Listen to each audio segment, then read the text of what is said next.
Bonsoir à tous. Sont-ils dangereux? Sont-ils une menace pour la France? Partis en Syrie, ils sont de retour. Ces jeunes témoignent dans un document exclusif d'Envoyé spécial. Et puis, où placer son épargne? Vous êtes de plus en plus nombreux à vous risquer sur Internet et souvent à vous ruiner en quelques clics. C'est l'enquête de ce magazine.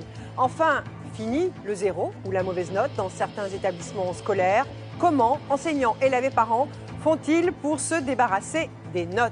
C'est le sommaire ce soir d'Envoyé spécial. Bonsoir à tous et bienvenue sur ce tout nouveau plateau d'Envoyé spécial. Nous sommes très heureuses avec Françoise de vous embarquer avec nous pour une nouvelle saison de reportages, d'enquêtes, de portraits et de carnets de route. Et tout de suite, des paroles exclusives. Leurs visages, leurs parcours ont régulièrement fait la une de la presse ces derniers mois. Ce soir, vous allez les entendre parler. De jeunes hommes et femmes, étudiants, employés ou cadres, ils ont quitté la France pour rejoindre la Syrie et les rangs d'un groupe islamiste armé. Ils racontent les raisons de leur départ, leur vie sur place et pourquoi ils sont rentrés en France. Alors sont-ils de vrais ou de faux repentis? Leur place est-elle en prison ou parmi nous? Regardez, c'est un document rare sur ces Français de retour de Syrie. Il est signé Caroline Flavini. Elle sera avec nous à la fin de ce reportage. C'est une audience exceptionnelle qui va se tenir au palais de justice de Paris. Maître Xavier Nogueras est un peu tendu.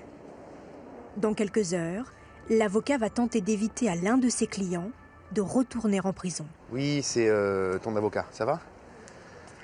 Bien dormi? Tu comptais venir avec ta femme? Je pense qu'il vaut mieux que tu viennes tout seul. Et en ce moment-là, on te récupère au métro et on t'amène par les entrées un peu discrètes. D'accord? Ça marche? À tout à l'heure? Salut. Vous le tutoyez? Bien sûr. Moi, j'aime bien nouer un lien particulier avec eux. Eux ne me tutoient pas, hein, mais moi, je me permets de le faire. Ça rapproche et puis ça leur fait comprendre que c'est un combat que je partage vraiment avec eux. Que je les laisse pas, quoi, que je les tiens. Je les laisse pas. Cet étrange combat que partage cet avocat de 34 ans, c'est celui des déçus du djihad. Ceux qui ont fait le choix de revenir en France après un séjour en Syrie. La plupart sont actuellement derrière les barreaux, à quelques rares exceptions. L'homme qui se cache derrière la pochette rouge a passé 1 mois en Syrie, puis a préféré revenir en France. Aujourd'hui, les juges doivent décider de le mettre en détention ou de le laisser libre en attendant son procès. 2 heures plus tard, la décision tombe. L'homme et son beau-frère, ici dans les bras de son avocat, seront placés sous contrôle judiciaire. Ils restent donc libres. Les juges estiment qu'ils ne sont pas une menace pour la société. Vous imaginez bien que si la chambre d'instruction a rendu une décision pareille, c'est qu'effectivement, ces gens ne sont pas dangereux. Que faire de ces repentis et de tous ceux qui veulent rentrer de Syrie? Selon la formule des services antiterroristes, 1900 personnes en France auraient un lien avec le djihad. Nourris par la propagande sur Internet, il serait en ce moment 500 entre l'Irak et la Syrie. Mais 200 autres auraient fait le choix de revenir sur notre territoire. Rares sont ceux qui sont en liberté. Pour la première fois, certains ont accepté de nous raconter leur histoire, leur engagement dans le djihad, seuls ou en famille, et ce qu'ils ont vu une fois sur place. Quand je suis parti et que j'étais radicalisé, dans ma tête, c'était un aller sans retour. La première nuit, vous entendez déjà des bombardements, c'est impressionnant. Déjà là, vous vous dites, qu'est-ce qu'on est venu le faire là? C'est un autre monde, c'est-à-dire qu'il y a la mort partout. Comment gérer le retour de ces hommes et de ces femmes? Faut-il les mettre en prison? Ou les laisser libres, sans craindre un danger pour la société?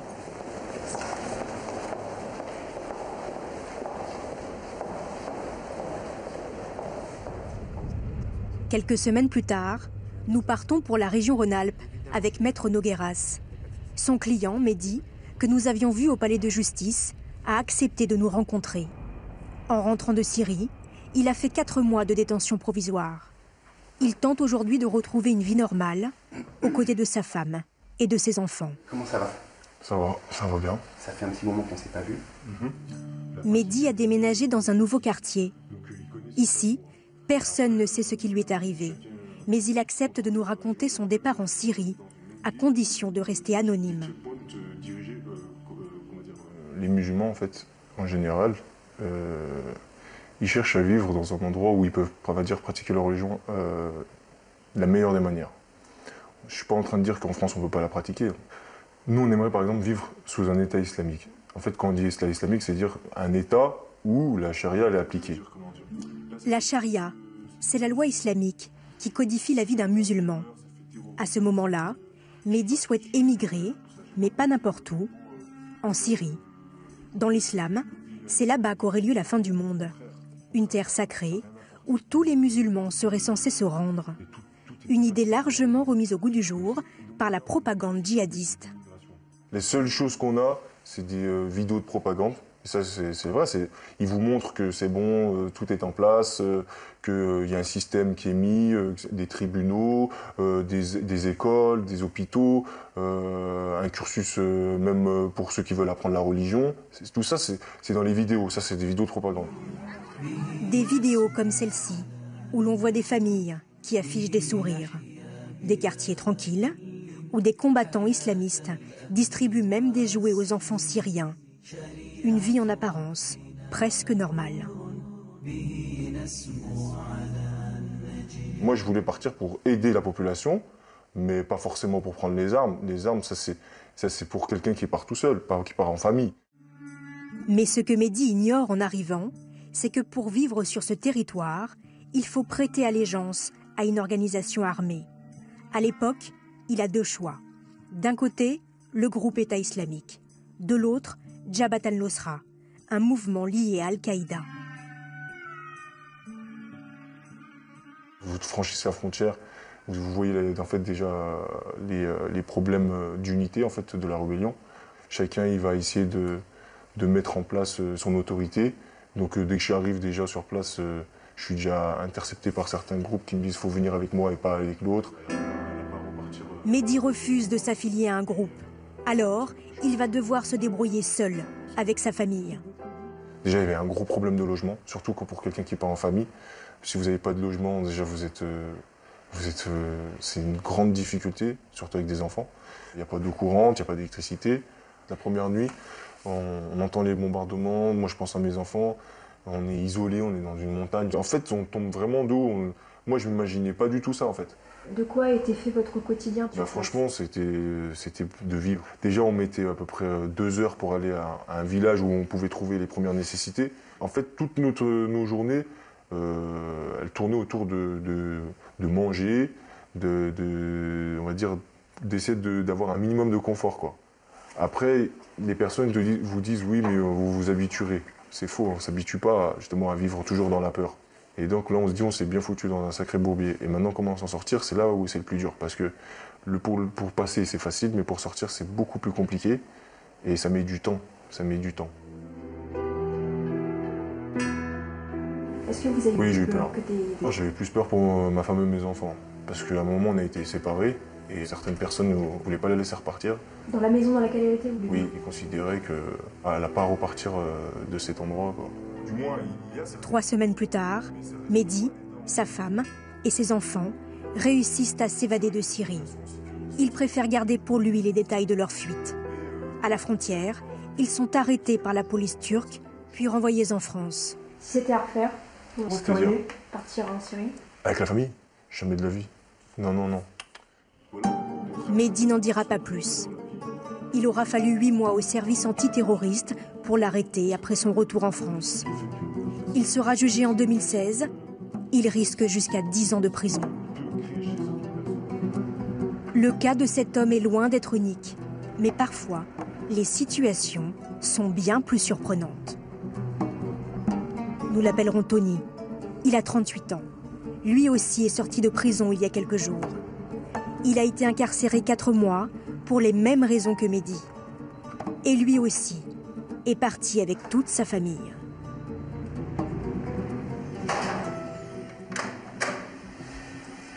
Xavier, comment vas-tu? Ça va? Merci. Tony s'est fait arrêter à la frontière turco-syrienne. Pourquoi ce Français catholique, converti à l'islam, et cadre dans une grande entreprise, a-t-il voulu tout quitter pour rejoindre un État islamique en guerre? Comment ça va? Bah écoute, très bien. Tu en sortes Depuis cette sortie. Très bien. Ouais. Ça se passe très bien. Voilà. Tes enfants étaient, j'imagine... Très ravis, très contents, ainsi que ma femme. Sauter dessus. Exactement. Ça va être un soulagement. En présence de son avocat, Tony a lui aussi accepté de nous raconter son parcours, mais en restant très prudent dans ses réponses. Il préfère ne pas trop en dire avant son procès. Moi, j'ai été de confession chrétienne, j'ai été baptisé. Ma famille est religieuse. Du côté de ma femme, ils sont aussi très religieux. Seulement, voilà, dans la religion chrétienne, il n'y avait pas toutes les réponses auxquelles moi et ma femme nous posions comme question. Toutes ces réponses, on les a trouvées bien évidemment dans l'islam. Il y a 10 ans, Tony se convertit avec sa femme. Très vite, sa pratique de la religion devient rigoriste, au point de vouloir quitter la France pour émigrer vers un pays qui pratique la charia. Le fait que l'État islamique se crée, tout de suite, ça a donné des envies de départ pressantes. Et je me suis dit que voilà, je n'avais plus à attendre, je n'avais plus à reculer, et c'était cet endroit-là que je devais rejoindre la Syrie et l'État islamique. Vous aviez un travail, vous étiez salarié dans une entreprise. Dans votre démarche de partir, comment vous avez fait par rapport à ce travail? J'ai tout simplement mis fin à mon travail, à mon contrat de travail, afin de faciliter mon départ et finalement de me donner de l'élan pour ce départ. D'accord, pour tout couper? Pour tout couper les ponts et ne pas regarder en arrière en fait finalement. Après avoir démissionné, Tony organise son départ vers la Syrie, un pays pourtant en guerre. On ne voit pas le mot guerre quand vous partez, c'est complètement absent de notre cerveau. Nous, ce qu'on voit, c'est État islamique. D'accord ? On voit que vous avez un État qui favorise l'intégration, l'arrivée des musulmans du monde entier. On veut réaliser cet exode, coûte que coûte. Pendant des vacances scolaires, Tony, sa femme, ses enfants et d'autres membres de sa famille quittent la France.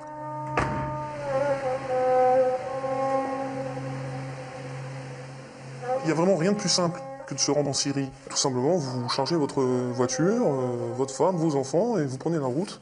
C'est on ne peut plus simple, vous repérez un petit peu la trajectoire pour y aller, et voilà. 3800 km de route, 3 jours de voyage.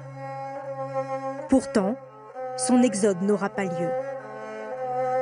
Tony est arrêté au moment où il passe en Syrie.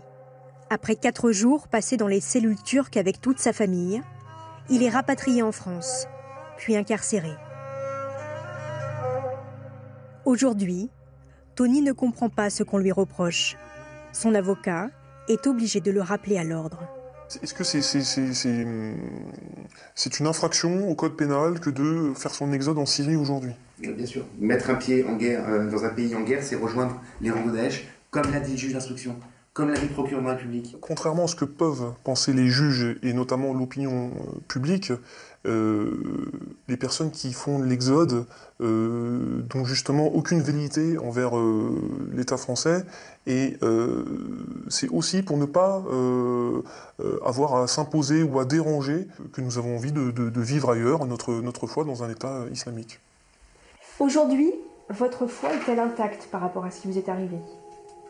Ah oui, elle est plus qu'intacte, elle est, je dirais, supérieure à ma foi d'avant mon départ. Qu'aurait-il fait une fois sur place?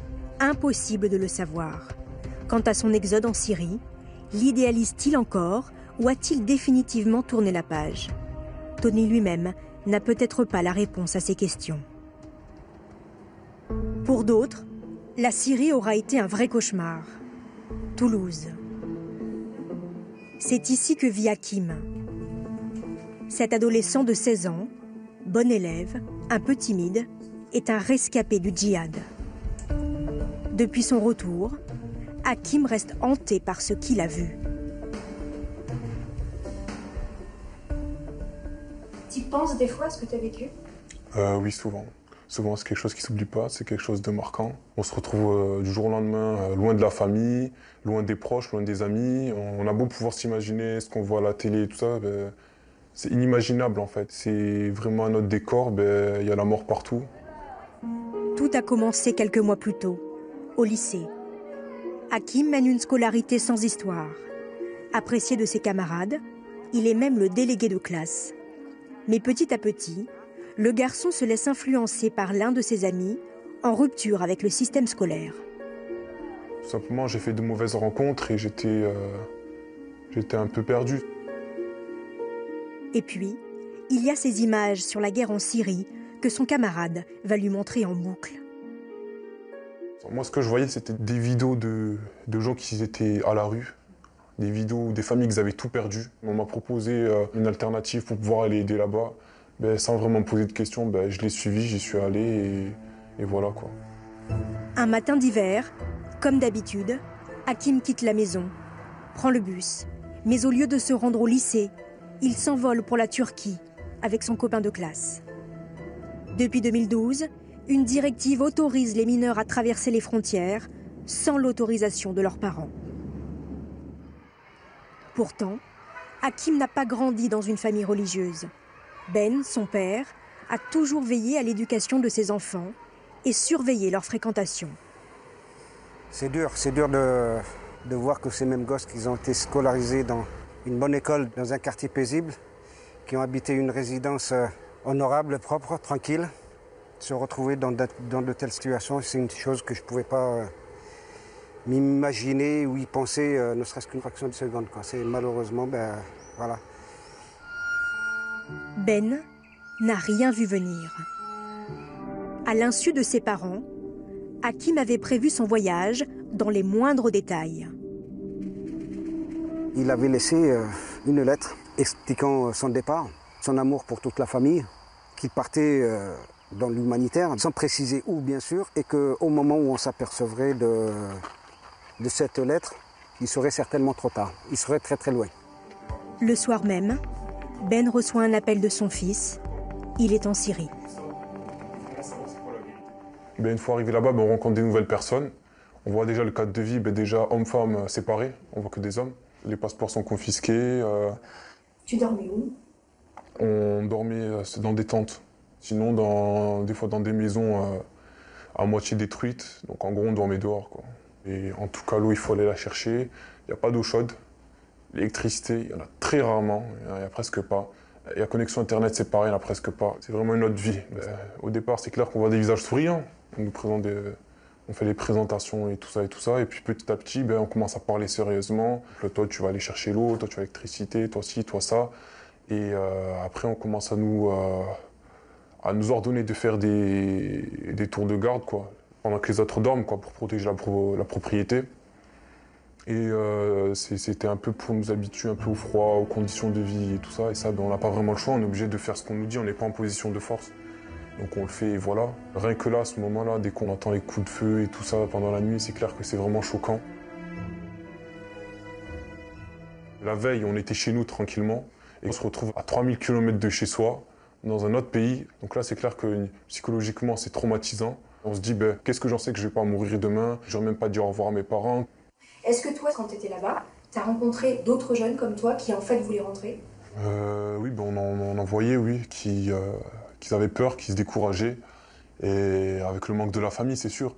À ce moment-là, on sait qu'une fois qu'on s'est mis là-dedans, on sait très bien qu'on ne pourra jamais revenir, quoi. Mais c'est compter sans le courage de Ben, bien décidé à ramener coûte que coûte son fils à la maison. Quelques jours après, lui aussi s'envole pour la Syrie.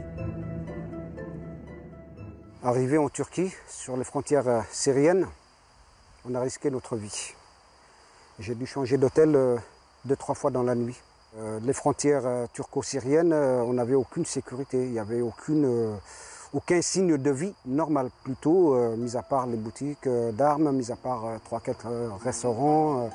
Au milieu de ce chaos, tout le monde semble vouloir profiter de la situation. Tout le monde va vous aider, tout le monde sait où c'est que se trouve votre fils, connaît le passeur. Ben décide de faire confiance à un homme qui lui promet de lui ramener son fils. Mais cela a un prix. Ça s'est négocié à 20 000 euros finalement, mais ça était à l'ordre de 26 000 euros au départ. Vous avez dû négocier le retour de votre enfant. Vous avez payé une rançon. Voilà. Pourtant, ce jour-là, son fils ne viendra pas à la frontière. Et je suis rentré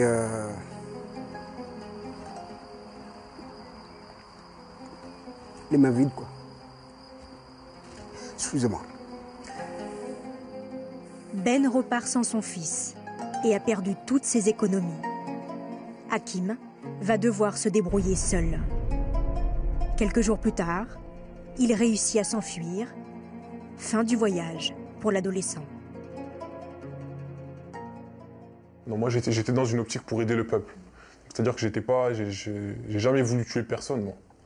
Et c'est clair que c'est en se retrouvant là-bas qu'on se rend compte qu'on a des ordres, qu'on doit les appliquer. Fort heureusement pour moi, j'ai pas eu à faire des atrocités pareilles, mais il y en a qui en ont été contraints, ça c'est sûr. Toi, tu étais prêt à mourir en martyr? Vraiment pas. Hakim nous a affirmé ne pas avoir combattu. Il aurait été une sorte de réserviste. Mais quelques jours de plus sur place, et le jeune homme aurait peut-être dû prendre les armes. Pour moi, voilà, c'est un gosse, tout comme des centaines d'autres, malheureusement, qui méritent d'être épaulés et non pas stigmatisés, désignés du doigt comme djihadistes, comme terroristes, comme j'en passe d'autres. Donc pour moi, voilà, c'est... Ça vous fait de la peine, ça? Qu'il soit considéré comme un djihadiste aujourd'hui? Je refuse, il n'a jamais été djihadiste, il ne le sera jamais. Depuis que son fils est revenu de Syrie, Ben s'est donné une mission, empêcher d'autres jeunes de partir. Avec Hakim, il a créé une association. Des familles l'appellent sans cesse pour lui demander conseil. Depuis, les week-ends d'Hakim ne ressemblent plus vraiment à ceux des garçons de son âge. Ce samedi matin, il est en route pour Montpellier avec ses parents. Une famille les a appelés à l'aide. Leur fille a tenté de partir en Syrie.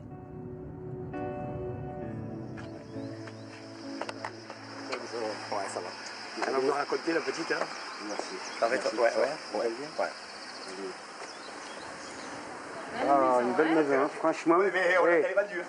On est à Nice, là, avec vos palmiers, là. C'est paradis. Elle est vendue. Ben n'en revient pas. Il ne s'attendait pas à être accueilli dans un tel environnement. Viens là. Oh là là là là là. Oh là là, quelle beauté. Une complicité naturelle s'installe entre les deux familles, qui se voient pourtant pour la première fois. On est au bord de la mer, là. Tu vois que c'est les filles, elles veulent passer trop. Bonjour, ça va? Distingué, comment allez-vous? C'est cette jeune fille qui a tenté de rejoindre la Syrie. Nous l'appellerons Virginie. Elle a 24 ans. Alain, son père, est encore sous le choc. Moi, je dors plus la nuit. Je dors plus la nuit, 3h du matin, je suis debout, 6h, je me lève pour aller travailler. Est-ce que vous Je dors plus. y attendre? Là, hier, 9h. peur qu'elle s'en aille? Pardine. Mais pardine. Ah ouais, ça. Il y en a trop, on ne se rend pas compte qu'il y a autant de fléaux comme ça. Moi, mais jamais je pensais que ça viendrait nous toucher, ça. Jamais de la vie. La fille d'Alain est rentrée il y a 10 jours d'Istanbul, où elle s'est fait arrêter par les policiers turcs. Elle a passé 3 jours dans les geôles de l'aéroport, jusqu'à ce qu'elle avoue avoir voulu rejoindre la Syrie. Et c'est du... Je sais pas les passer les... Ça vous fait du bien, ces moments en famille, Virginie? Beaucoup, ça nous a beaucoup rapprochés en fait, l'histoire qui s'est passée parce que c'est très difficile et même encore c'est très difficile et c'est une cicatrice qui se refermera jamais en fait, jamais et je culpabilise encore aujourd'hui du mal que j'ai pu faire à ma famille en fait. Si j'étais vraiment partie et que je n'aurais pas pu revenir, je pense que je me serais mise la corde. Sincèrement. C'est important ces moments en famille avec votre fille qui est revenue il n'y a pas longtemps? Oh, complètement. Et on les savoure. Et on les savoure parce que c'est miraculeux. On n'a pas eu de la chance, c'est un miracle. Si Virginie s'est fait interpeller en Turquie, c'est uniquement parce que la jeune fille avec qui elle voyageait était sur écoute depuis plus d'1 an. À table, les parents se questionnent sur leurs responsabilités. C'est ça le pire, tu te poses plein de questions, où j'ai loupé le coche, Je fais ça, je fais ça. Tout. Tu te dis j'ai loupé quoi? Alors que ça n'a rien à voir avec les parents, c'est nos fréquentations. C'est les gens qu'on côtoie. Donc c'est pas forcément les parents qui sont responsables. Pas du tout. Pas du tout. Les parents ils culpabilisent. Oui, c'est normal qu'ils culpabilisent puisqu'ils voyaient rien arriver en fait. Moi, il n'y a que ma soeur qui l'a senti. Hein. Ouais. Il y a qu'elle qui l'a vu venir à 10 000 km. Il a tout caché, quoi. Ouais. En fait, ils nous appellent plus pour faire de l'humanitaire plutôt que faire la guerre. Hein. Ah, c'est dans ce sens-là qu'ils vous appellent. C'est exactement ça. Ils nous appellent plus à dire oui, mais ici, tu fais viens en Syrie, tu auras la même vie qu'en France. Tu as des magasins, la femme elle est libre. Moi, je parlais avec une fille en Skype, en visio Skype, donc je peux pas mentir. Elle pouvait pas mentir, quoi. Elle me montrait des appartements, mais vraiment pas en ruine. Donc je sais pas de quel côté où elle était, je sais pas si son but à elle c'était une rabatteuse, je sais pas s'ils l'ont mis dans un endroit luxueux pour nous faire arriver, quoi, en fait. Pour vous attirer. Ouais. Vous attirer, tout simplement. En écoutant Virginie, Hakim replonge dans ses souvenirs douloureux. Sa mère craque elle aussi. C'est notre petite histoire. Comment cette famille peut-elle tourner la page tout en faisant le choix d'aider les autres? Le vrai combat, c'est de savoir tirer des bonnes leçons de ces nouvelles aventures, de se reconstruire. C'est déjà courageux à vous d'être revenu. Maintenant, c'est un autre combat qui doit commencer au fond de vous-même déjà. C'est un travail de profondeur que vous devez faire avec le monde, avec vos proches aussi, qui ressentent beaucoup de peine aussi, beaucoup de souffrance.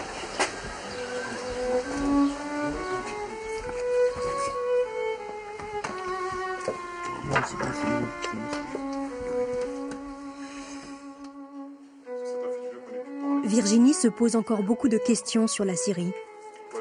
Hakim va tenter de lui couper définitivement l'envie de repartir. Quand moi je suis revenue ici, étant donné que j'ai pas pu passer la frontière, j'avais toujours la tête là-bas. Je me disais, mais en fait, limite on se dit dans notre tête, il faut qu'on réussisse à repartir, quoi. Est-ce qu'une fois qu'on arrive là-bas, la femme elle est obligée de se marier ou elle est libre, entre guillemets, de son choix personnel, quoi? Déjà, la femme, une fois qu'elle va là-bas, on va dire qu'elle va pas là-bas pour jouer au billes. Logiquement, si elle va là-bas, c'est pour se marier, quoi. Pour avoir des enfants, pour agrandir un peu leur rang. D'accord. Donc moi, si j'étais partie, si j'avais réussi à passer la frontière, je me donnais 1 ou 2 mois pour vivre là-bas. Mais si j'avais voulu refaire un retour en arrière et revenir en France, mariée ou pas mariée, j'aurais pas pu.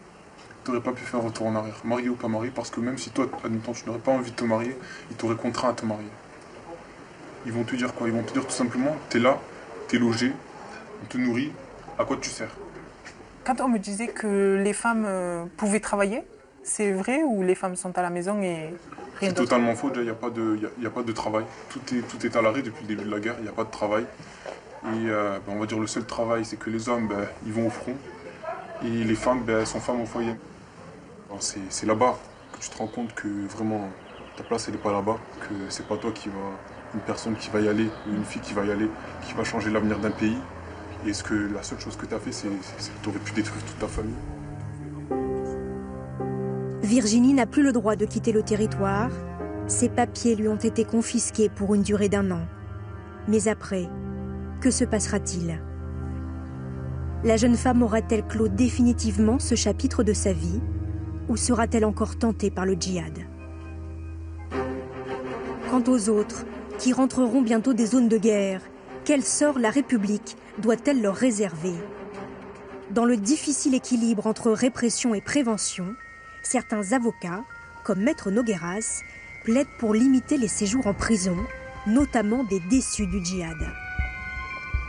Ce matin, il va défendre son point de vue auprès d'un député missionné par le gouvernement sur la déradicalisation.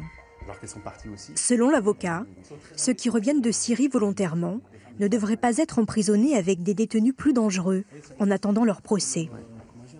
Ça dépend. Vous considérez que la détention n'est pas forcément le meilleur endroit de déradicalisation? Alors moi je suis favorable à tout ce qui aujourd'hui est une alternative à l'emprisonnement. Voilà.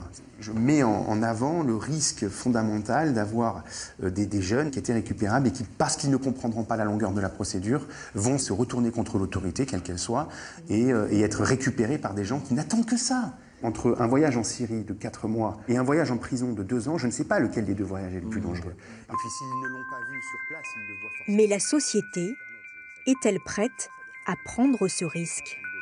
Et pendant ce laps de temps, je défends ces jeunes-là, mais j'ai pas envie de voir quelqu'un se faire sauter dans le métro avec quelqu'un de ma famille ou quelqu'un de mes proches. Je joue le rôle du grand frère pour essayer de ne pas les perdre. Et parfois, ils sont au bord. Et je vois que ça marche. Le dialogue, l'écoute, ce qu'ils n'ont pas eu dans leur vie, tout simplement. La main tendue pour les récupérer et les maintenir dans la communauté des humains.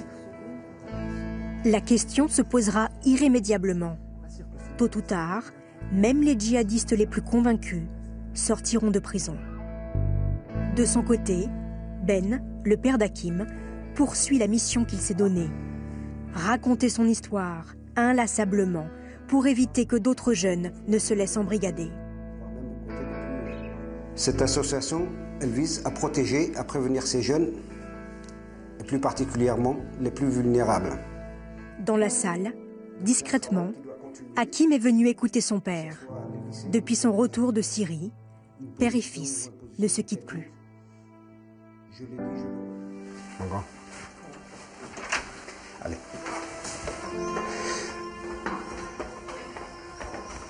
Merci. Allez. Hakim est passé brillamment en terminale. En attendant son jugement, il a été placé sous contrôle judiciaire.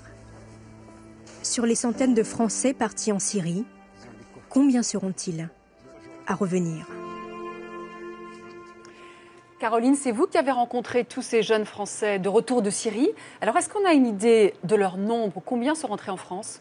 Oui, selon les dernières estimations du ministère de l'Intérieur, un peu plus de 200 personnes sont revenues de Syrie. Bien évidemment, la plupart sont actuellement derrière les barreaux, dans l'attente de leur procès. Et puis, il y a une infime partie, une quarantaine, qui ont été placés sous contrôle judiciaire, dans l'attente de leur procès. Alors, bien évidemment, la difficulté pour les services antiterroristes et puis la justice, c'est de savoir à qui on a affaire. Il y a une sorte de catégorie qui est faite, si on peut dire ainsi. Il y a les vrais durs, les radicaux, ceux bien sûr qui ne renonceront jamais au djihad. Il y a également... Ceux-là, ils sont en prison, donc. Ceux-là, bien évidemment, ils sont actuellement en prison. Il y a également ceux qui reviennent et qui sont traumatisés par ce qu'ils ont vu. Ils sont également en prison pour la plupart. On ne sait pas du tout comment ceux-là vont réagir par la suite. Et puis, il y a ceux qui pratiquent la taqiya, c'est-à-dire la dissimulation.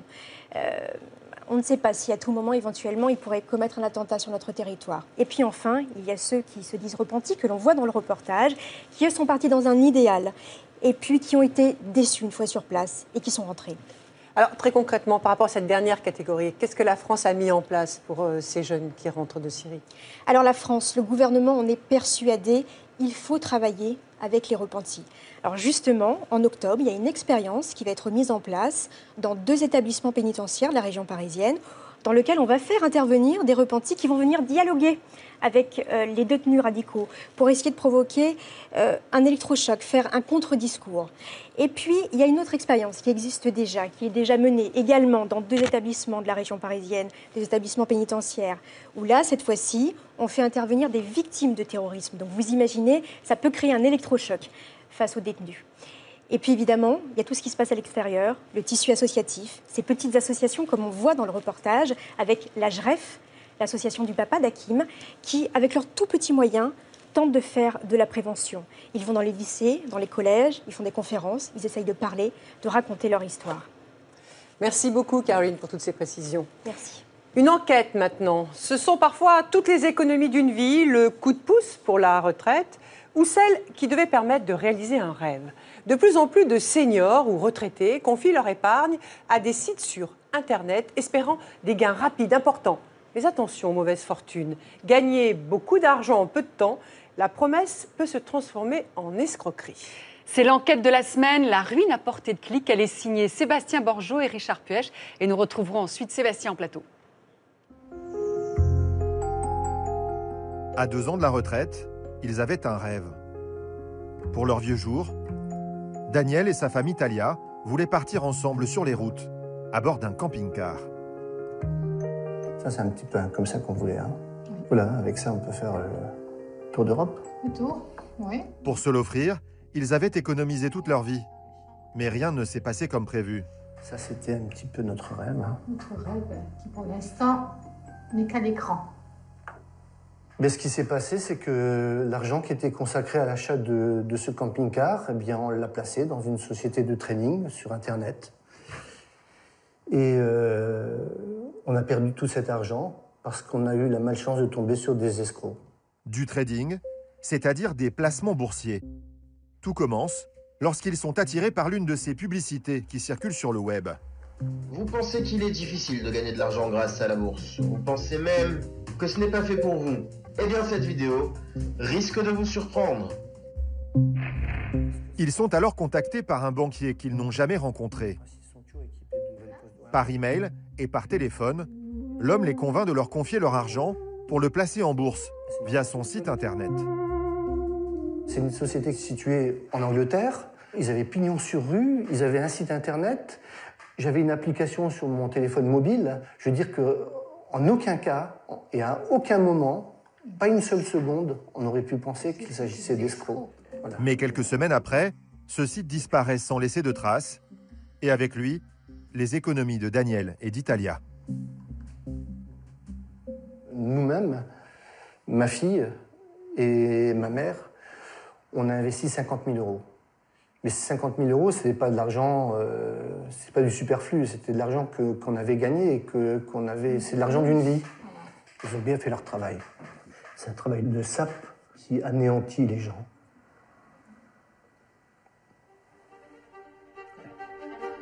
Comme Daniel et sa femme, au moins 12 000 Français affirment avoir été victimes de ces nouveaux escrocs en ligne.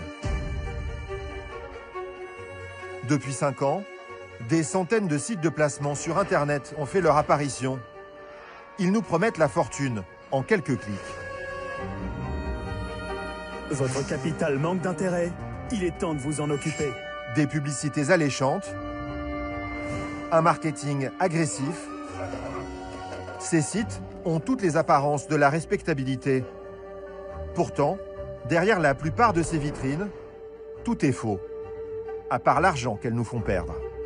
J'ai perdu 34 000 euros en une nuit, sans savoir pourquoi.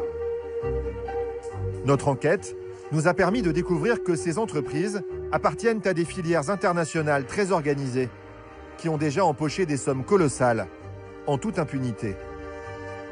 C'est des centaines de millions, et ça a coûté beaucoup d'argent aux Français.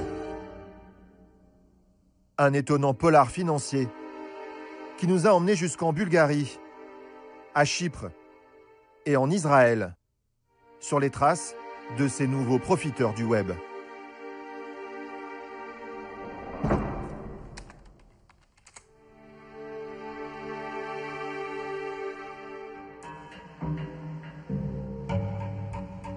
Notre enquête commence place de la Bourse à Paris, au siège de l'autorité des marchés financiers, l'AMF.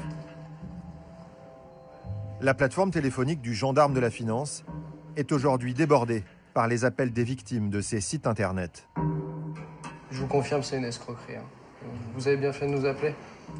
Il s'agit souvent d'appels de personnes âgées, plus isolées et parfois plus crédules. AMF Épargne Info Service, bonjour. Comme Mireille, qui appelle ce jour-là pour se plaindre d'un de ces sites de placement. Litige avec une société de trading. Je suis retraitée, j'ai 80 ans et moi j'avais regardé sur Internet. Au total, vous aviez investi combien sur cette plateforme? J'ai beaucoup investi, j'ai investi 85 000 euros. D'accord, donc effectivement. Et là, au moment de retirer votre argent, vous avez une impossibilité de retrait?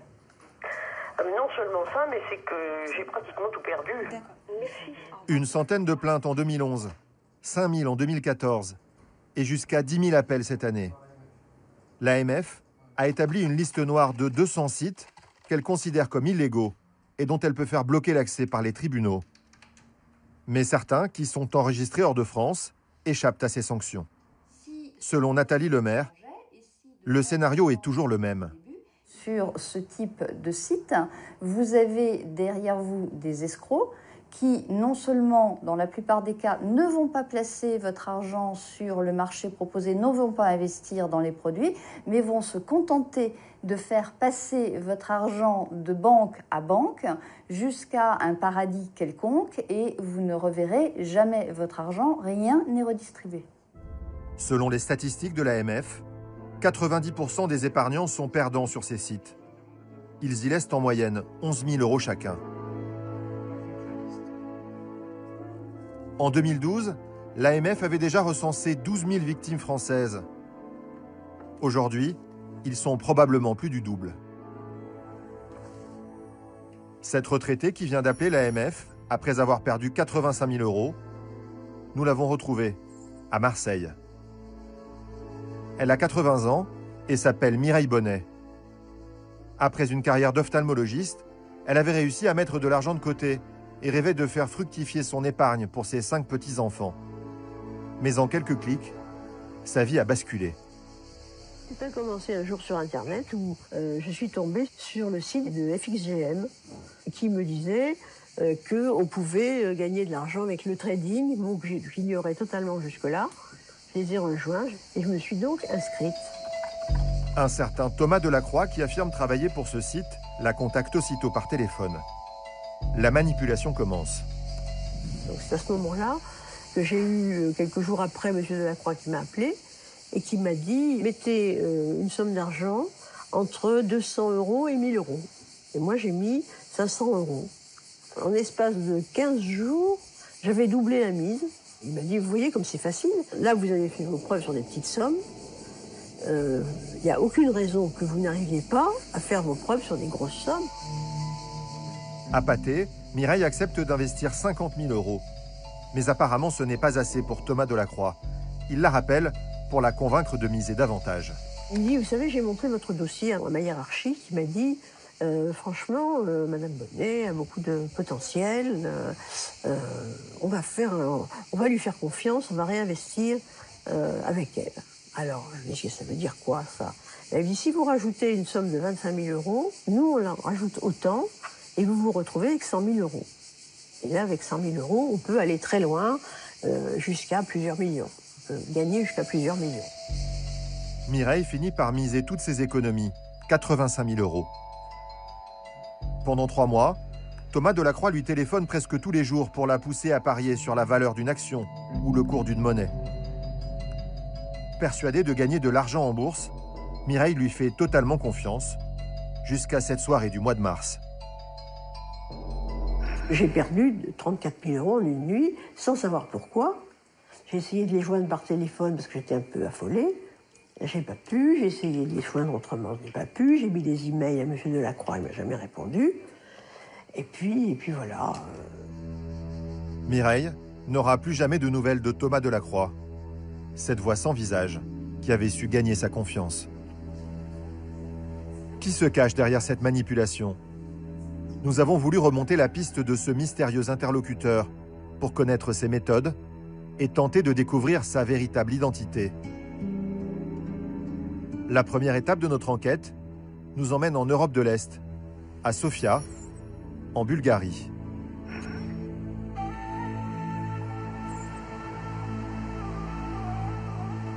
Nous nous rendons dans les bureaux de Warning Trading, une société française installée dans la capitale bulgare. Son créateur, Nicolas Gaillardeau, tente de retrouver les sommes perdues en échange d'un pourcentage sur l'argent récupéré. Une sorte de justicier pour déjà 400 clients, tous français, dont Mireille Bonnet. Allô? Madame Bonnet? Oui. Oui, Nicolas Gaillardeau, l'appareil. Vous dérange pas? Non, pas du tout, là, pas du tout. D'accord. Bon, alors, concernant votre dossier, je vous posais la question, je souhaitais savoir si vous aviez eu un coup de téléphone ou un contact de la part donc de FXGM. Rien. Rien du tout. Pas de courrier, pas d'email. On attend encore une petite semaine et ensuite on se tient au courant de la suite. Au revoir. À bientôt. Au revoir. À bientôt. Au revoir. Avocats, juristes, banquiers, ils sont 4 ce matin à plancher sur le dossier Mireille Bonnet. Je l'ai eu au téléphone ce matin. La manipulation psychologique dans le cadre de ce dossier-là, elle est vraiment flagrante. On est face à une personne âgée et c'est vraiment un type de profil qu'ils recherchent. C'est des personnes âgées qui sont souvent éloignées de leur famille, qui ont besoin d'avoir un contact, de parler. Et donc l'analyste, le conseiller de la société va les appeler régulièrement, va rentrer dans leur vie, va devenir parfois plus proche que leur propre famille. Nicolas Gaillardeau est un ancien trader. Il connaît bien les méthodes et les ruses de ces courtiers en ligne. Le commercial lui dit qu'il trade sur des marchés réels. Or, il en est tout autre. Le client trade dans un casino en ligne, dans un jeu vidéo, où lorsqu'il gagne, le courtier perd, et le plus souvent, quand le client perd, le courtier gagne. Et d'ailleurs, toute la méthode commerciale, technique est faite pour faire perdre le client. Voilà. On est vraiment comme au casino. Ah, c'est du casino. Nicolas Gaillardeau ne s'est pas installé en Bulgarie par hasard. Ce pays abrite des complices de cette filière internationale. Ici, n'importe qui peut, du jour au lendemain, ouvrir un site internet de trading. Il n'y a aucune connaissance à avoir. Il suffit de se rendre dans l'une de ces sociétés qui vendent ces casinos virtuels, clés en main. Alors là, je vous emmène chez un fournisseur technique qui s'appelle qui a ses bureaux à Sofia. C'est une société spécialisée dans le développement et la mise en place de plateformes. N'importe qui peut demain devenir un courtier, un broker en ligne avec ce type de produit pour à peine quelques milliers d'euros. Ouais. Nous nous présentons chez ce vendeur de sites internet en caméra cachée. Nous nous faisons passer pour des investisseurs qui souhaitent acheter un site de placement en ligne. L'entreprise est l'un des leaders de ce nouveau marché. Ses locaux sont flambant neufs et l'accueil de sa jeune employée est chaleureux et professionnel. La société semble respectable. La proposition qu'elle va nous faire, en revanche, l'est beaucoup moins. Notre hôtesse nous présente son logiciel. Pour 8 000 €, nous pouvons acheter un site internet standard. Et pour 8 000 € de plus, avoir un design personnalisé. Jusqu'ici, un business qui semble légal. Mais le patron, un informaticien israélien, va nous dévoiler la combine. Sa société touche de l'argent sur chaque somme empochée grâce à ses logiciels.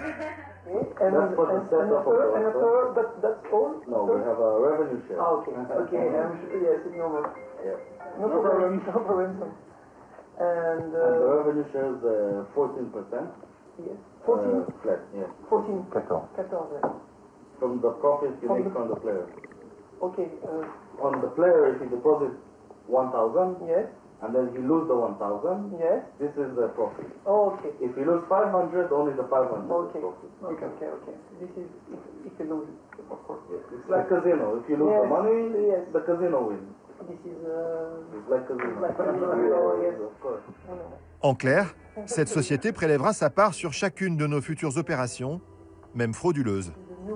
Et pour 10 000 € par mois, il propose en plus de gérer à notre place les plaintes de nos clients.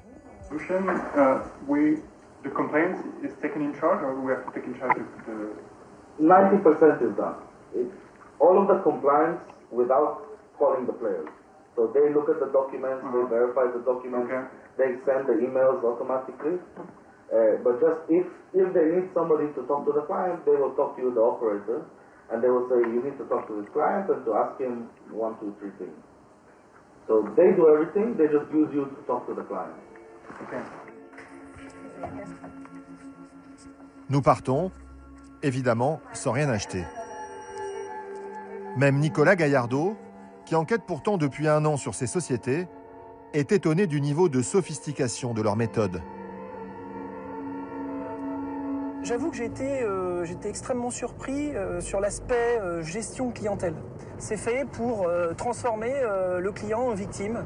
Voilà, ça va plus vite, c'est plus rapide, c'est plus efficace et le client, au bout du compte, a perdu tout son argent.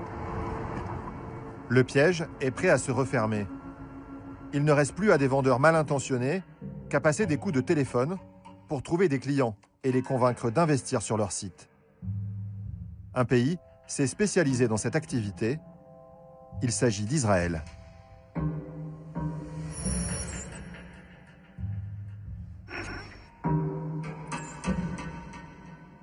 Depuis quelques années, c'est dans ce pays qu'ont été créés la plupart des sites internet inscrits sur la liste noire des autorités françaises. On en trouve des centaines. Parmi eux, FXGM, le site sur lequel Mireille Bonnet a perdu 85 000 €. Nous nous rendons au siège de l'entreprise dans l'espoir d'y rencontrer Thomas Delacroix, l'homme qui l'a manipulé par téléphone. C'était FXGM. FXGM, voilà. Vous n'avez pas bien. Ok, parce que vous travaillez là? Ouais. Ça se passe bien? Ça va, ça se passe. Ouais. Ah, bah, il fait un peu mieux ici. Vous êtes tous français? Non, dans l'immeuble, il y a plein de français. C'est vrai? Ouais. Vous travaillez ici, du coup? On vend des tapis. Là, vous faites quoi? Parce que je passe à l'entretien. Non, on fait du téléphone. Bon courage. Merci. Au revoir. Dans les locaux, nous découvrons une ambiance festive et décontractée. C'est probablement de cette salle que celui qui se présentait comme Thomas Delacroix appelait Mireille Bonnet. Peut-être même que Thomas figure sur cette vidéo que nous avons retrouvée sur Internet, parmi ces vendeurs de FXGM qui se filment eux-mêmes en train de célébrer les succès de leur entreprise. D'ailleurs, alors que nous entrons dans le bureau de la recruteuse, une cloche retentit.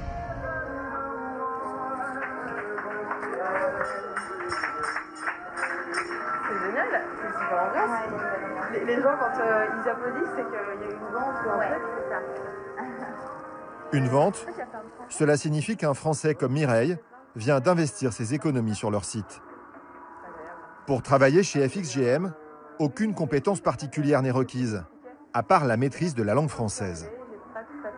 Est-ce que tous les jeunes qui sont employés là, ils sont spécialisés? Ni dans la vente, ni dans la finance. Ensuite, on a ici une formatrice. Nous découvrons également que l'entreprise a récemment ouvert un second site, sous un autre nom. Peut-être pour faire oublier sa mauvaise réputation et les plaintes qui pèsent sur elle. Super. Et j'ai pas compris le nom, parce que là c'était Paragon. Et la première fois, c'était FXGM. C'est le même truc en fait. Nos questions finissent par réveiller les soupçons. La première fois quand je vous ai appelé, c'était...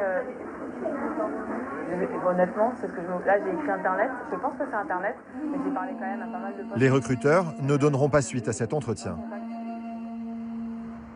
Pour en savoir plus sur le fonctionnement de ces sociétés, nous devrons nous rendre chez un concurrent. Cette fois, la recruteuse va se montrer un peu plus bavarde. Son but, capter des clients à tout prix. Your job is to bring as much customer to open an account in our company. Okay? Because there are many companies not like us that are doing what we are doing. Okay?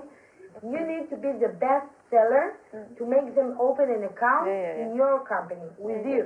Okay? Elle nous emmène dans son centre d'appel pour une séance d'observation. Une employée est justement en train d'essayer de convaincre un Français d'ouvrir un compte. Les méthodes de vente sont agressives. Il y a plus d'assurance, oui, mais si vous mettez 200, c'est pas forcément un problème. On fera bien sûr le nécessaire. Mais en tous les cas, si vous n'avez pas l'argent, on commence avec 200. C'est pas un problème, on verra pour plus tard. Il y a les matières premières, les devises, l'or, les dollars, l'euro, tout ce que vous voulez. D'abord, il faut activer le compte. D'accord? Très bien. Alors, qu'est-ce qu'on fait aujourd'hui? Vous voulez $200 ou $500 avec les 5 comptes? Nous avons pu rencontrer un ancien employé d'une de ces sociétés. Anonymement, il a accepté de nous raconter son expérience. Il affirme que son employeur lui aurait d'abord caché la vraie nature de son activité. Au début, vous pensez que tout est clair, tout est net, mais à la fin, vous vous dites non, il y a un truc qui ne va pas. Les clients ne gagnent jamais. Ils ne gagnent jamais. Moi, il m'est arrivé d'avoir des clients qui avaient perdu jusqu'à 170 000 €. Une cliente, on nous obligeait à dire aux gens qu'il fallait qu'ils mettent 20 000 € minimum. La plupart des gens, c'était 15 000 – 20 000 € minimum.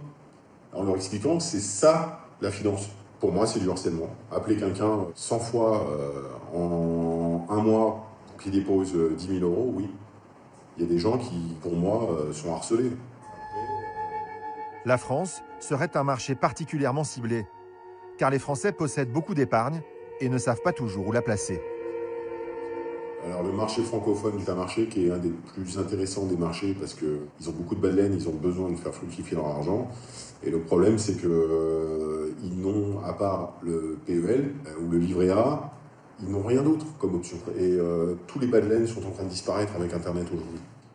Est-ce que vous avez une idée du volume que ça représente, tout cet argent? C'est des centaines de millions et ça a coûté beaucoup d'argent aux Français. Inutilement. L'homme devait aussi utiliser un pseudonyme. Vous utilisiez une fausse identité?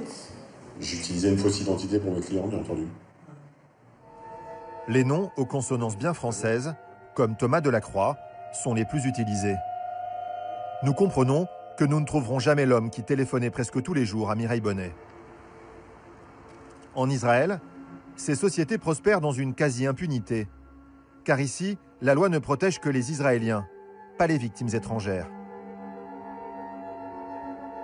Or Hirschauge, un journaliste de Tel Aviv, a enquêté sur ces entreprises. Il est l'un des seuls dans le pays à avoir accepté de nous en parler. C'est le prolongement direct d'industries dans lesquelles Israël est depuis longtemps très performant. Les jeux en ligne et aussi la publicité sur Internet. Le troisième atout, c'est que vous avez besoin de gens qui parlent parfaitement de nombreuses langues. Et c'est une ressource dont Israël dispose en abondance grâce à l'immigration.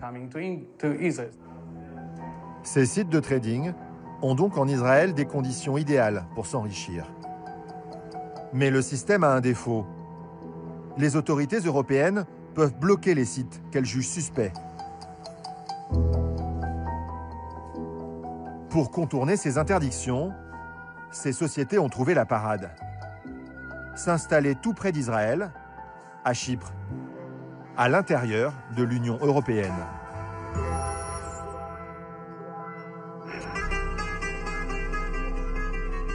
Grâce à sa proximité avec Israël, située à moins de 250 km, cette île méditerranéenne est devenue l'autre paradis des sites de trading. Près de 200 sociétés y ont installé leur siège social. La plupart viennent d'Israël. Elles ont choisi de s'immatriculer ici depuis qu'une directive européenne les autorise à opérer depuis Chypre dans tous les pays de l'Union, dont la France.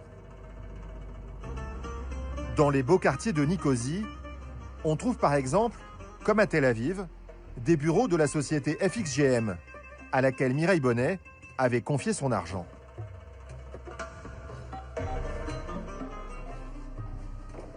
Bonjour. Hello. Bonjour. Comment allez-vous? Nous sommes des journalistes français. Pouvons-nous voir le responsable du service des plaintes, s'il vous plaît? C'est moi.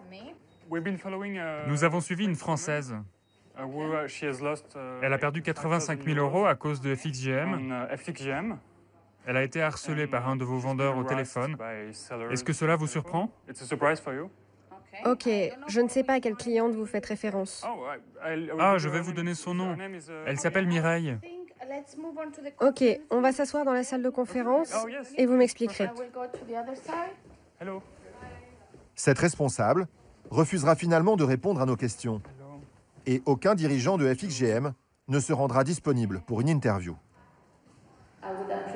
J'aimerais que nous fixions un rendez-vous.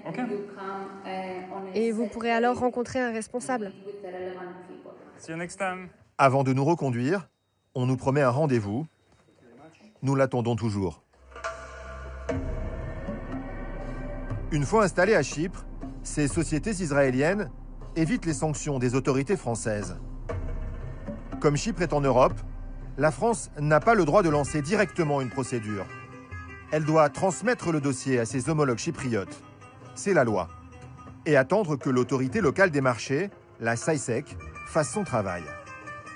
Mais apparemment, c'est rarement le cas. C'est ce qu'affirme Andonis Vafeas, un avocat chypriote, qui défend une vingtaine de victimes françaises. Quand on arrive devant la SAISEC, on a un problème pour avoir des réponses, on a un problème pour trouver une solution pour notre client, car Apparemment, non seulement ils sont débordés, ils n'ont pas le temps de répondre à ça, mais surtout, comme ils nous disent, ils n'ont pas le droit de nous répondre à nous, mais ils incitent les sociétés de voir avec leurs clients pour résoudre les problèmes. Mais on n'a jamais eu. On n'a jamais vu par nos clients une solution à leurs problèmes et un versement de l'argent qu'ils ont investi. Nous avons plusieurs fois sollicité une interview avec un représentant de la SAISEC. Débordé ou en vacances, aucun responsable n'a trouvé le temps de nous répondre. Je suis désolée. Aujourd'hui, nous sommes vraiment très occupés. L'autorité des marchés chypriotes ne compte qu'une trentaine d'agents, 10 fois moins que son homologue française. Trop peu pour dissuader ces sociétés de trading. Mais elle semble craindre en revanche la mauvaise publicité que pourrait leur apporter notre reportage. Depuis que nous avons contacté FXGM au sujet de Mireille Bonnet, la société a étonnamment décidé de reprendre contact avec elle et envisagerait de lui rembourser une partie de son argent. Sébastien, dites-nous, vous qui avez réalisé cette enquête, est-ce que les milliers de personnes qui ont vu disparaître leur épargne sur ces sites ont un jour une chance de récupérer leur argent? Alors il y a deux cas de figure. Dans le cas de Daniel qui débute ce film, on a affaire à des sites... Lui, il a perdu 50 000 euros avec sa famille. Hein. Exactement. Lui, il a peu de chances de revoir cet argent. Pourquoi? Parce qu'il a affaire à des sites fantômes qui restent en ligne très peu de temps. Le seul espoir qu'on peut avoir dans ce cas de figure, c'est de passer par les banques pour... S'adresser aux banques? Voilà, pour séquestrer les fonds. Mais c'est le seul espoir. Bloquer les fonds qui Exactement. avaient été... Voilà. Dans le cas de Mme Bonnet, qui a eu affaire à un courtier qui est régulé, donc il y a pignon sur rue, qu'on peut trouver, on peut aller lui demander justice, là on a plus de chance. Mais c'est compliqué. Elle a perdu 85 000 euros. On lui a fait une offre depuis quelques semaines, on lui a fait une offre à 20 000 euros. On est loin de ce qu'elle a perdu, mais c'est un début de négociation, on pense que ça va s'arranger. Alors Sébastien, pourquoi est-ce qu'autant de personnes aujourd'hui prennent des risques sur Internet avec ces placements? Alors, la France est une cible privilégiée de ces sites. Voilà, de ces sites, exactement parce que les Français épargnent beaucoup, que les placements les plus connus comme le livret A sont de moins en moins rémunérateurs, et donc ces gens-là le savent et s'en prennent particulièrement aux seniors parce qu'ils savent que ces gens-là... Parce qu'ils ont un bas de laine. Ils ont un bas de laine, exactement, parce qu'ils ne maîtrisent pas les codes d'Internet. Et sur Internet, on peut promouvoir un peu tout ce qu'on veut. Donc ce sont des cibles faciles. Aussi, je pense que c'est parce que il y a un mythe du trader, du particulier qui va devenir trader, qui va faire fortune sur Internet. Et ça n'existe pas. Ça existe des particuliers qui tradent, mais pas dans ces proportions-là. C'est compliqué d'apprendre le trading, ça prend du temps. Et on ne fait pas fortune comme ça quand on est un particulier. Donc être trader, ça s'apprend. Exactement. Merci Sébastien pour ces précisions. C'est la rentrée. Plus de 5 millions de collégiens et lycéens ont repris le chemin des cours cette semaine. Et dans quelques jours ou quelques semaines arriveront les premiers contrôles et donc les premières notes. Pas pour tout le monde. À Niort, par exemple, au collège Gérard Philippe, fini les 0 pointés, les notes sous la moyenne ou encore les 20 sur 20. Les professeurs ne donnent plus de notes aux élèves. C'est une nouvelle pédagogie, dite de la bienveillance. L'objectif, c'est de mieux accompagner tous les élèves sans les décourager. Alors, est-ce que ça marche? Est-il si simple de tourner le dos aux notes? C'est l'actualité de la semaine. Le collège qui dénote de Perrine Bonnet, Claire-Marie Denis, Delphine Azur et Élise Le Guével. Tous les écoliers l'ont connu, ce temps suspendu. Ces quelques heures qui s'étirent entre un brin d'espoir et l'idée qu'il est déjà trop tard. À Niort, chez des centaines de collégiens, c'est le soir du bulletin.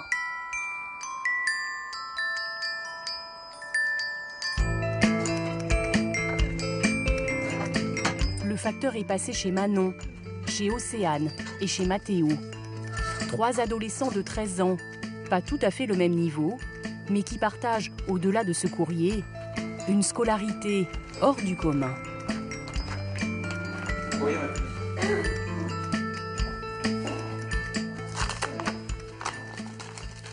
L'ensemble est préoccupant. Océane s'est montrée passive ce trimestre et ne s'est pas investie dans les activités. Ça part mal. Le travail personnel est sérieux et de qualité et la participation orale est très active. C'est remarquable en tout point, bravo. Mathéo s'est bien impliqué à l'oral ce trimestre et s'est montré très investi en classe.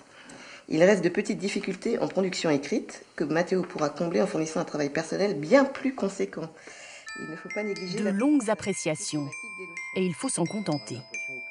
Car sur chacun des relevés, il y a la même absence, criante. Et puis une appréciation globale. Cette colonne vide du milieu. Pas une seule note, pas une seule moyenne, aucun repère chiffré. Très bon trimestre, félicitations. Vous, ça vous manque pas en fait, cette absence de notes, de chiffres sur ce bulletin? Non. Non, enfin, pour moi, ce qui est important, je dirais, c'est que l'élève ait compris ce qu'on attendait de lui. Ouais, moi, ça me laisse un peu perplexe. C'est-à-dire que nous, on a connu le système de notes. Donc forcément, on essaie d'avoir des repères par rapport à ce que l'on a connu.